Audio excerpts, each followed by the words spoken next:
السلام عليكم، كي دايرين؟ لاباس عليكم؟ ان شاء الله تكونوا بخير وعلى خير. ومرحبا بكم في فيديو جديد على قناه مطبخ رؤيا جلوبال. البنات، الا كنتوا اول مره كتشاهدوا الفيديو، مرحبا بكم في القناه. ديروا اشتراك وفعلوا الجرس باش يوصلكم ديما الجديد. اليوم البنات نقترح عليكم هذا الكاوكاو معسل اللي كنشريو من عند موز الزريعه. كيجي غزال، ضروري البنات ما تجربوه. فيه واحد القرمشه، واحد اللذه، كيجي لذيذ بزاف. سمعوا لي البنات على هاد التقرميشه اللي فيه، كيجي مقرمش ولذيذ.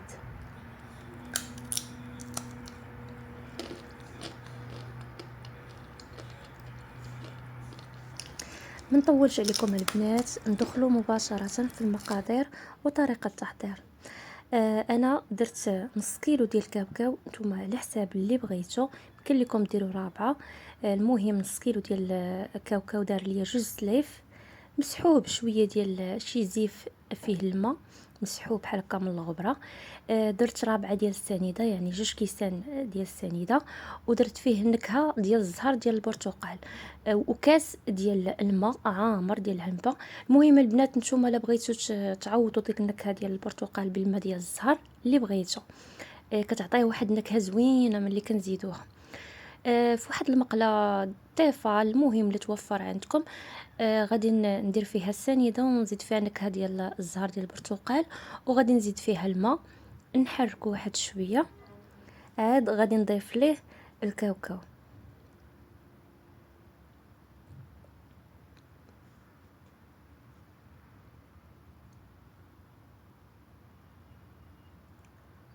صافي البنات، نحركوه مزيان حتى يبدا يغلى لينا بحال هكا كيف ما كتشوفوا مع الجناب ديال المقله. يبدا يغلى، صافي نبقاو نحركوه فيه حتى تذوب لينا ديك السنيده بحال هكا، يبدا يغلي مزيان. العافيه تكون متوسطه، يعني ما مجهده ما هذا، في الوسط.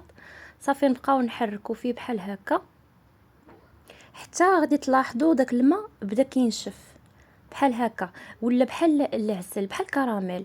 صافي ونعاودو نتسناوه تاني حتى ينشف، كيتشرب كامل ديك السنيده كامله، كتلبس فيه، وكتولي ديك السنيده بحال كتولي هكا، ما كتبقاش تاني كراميل. صافي بحال كتعاود تاني تجمع، ترجع بحال سنيده.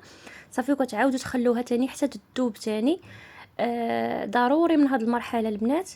صافي وغادي تبقاو تنقصوا البوطه مزيان في هذه المرحله. ملي غادي تبدا تذوب لكم السنيده، تنقصوا عليه مزيان وتبداو تحركوه غير بشويه، باش غادي يطيب لكم حتى من الداخل، يتقرمل، تجي فيه ديك القرمشه. صافي دابا كيف ما كتشوفوا بدات كتذوب السنيده، وبديت كنحرك فيه على نار مهيله. صافي دابا راه وجد لينا، دابت ديك السنيده وتلبسات لينا به. صافي غادي ديروا من الاحسن ورق الطبخ باش ما يلصقش ليكم. غادي نديروه فوق من هذا الورق ديال الطبخ ونسرحوه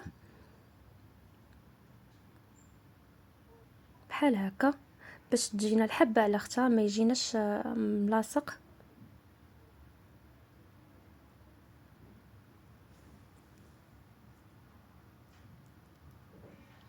انا كنفضل انني نصايبو في الدار على ناخذو من الزنقه، حيت كيعطونا فيه غير كميه قليله. عاد بعض المرات كتطيحي فيه ما كيكونش هذا، ما كيكونش مقرمش، ما كيكونش جديد. كتقولي اللهم نصايبوه في الدار بكميه كبيره، صافي يبقى عندنا راه احسن كثير. شي الوليدات الصغار كيعجبوهم، كيبغوا بحال هكا. اللهم الحاجه ديال الدار ديما كتبقى احسن. ايوا البنات، وصلنا حتى النهايه ديال الفيديو. كنتمنى انه يعجبكم، وكنتمنى انكم اللي كيعجبهم بحال هكا هاد المكسرات دايرين بحال هكا ديال موز الزريعه.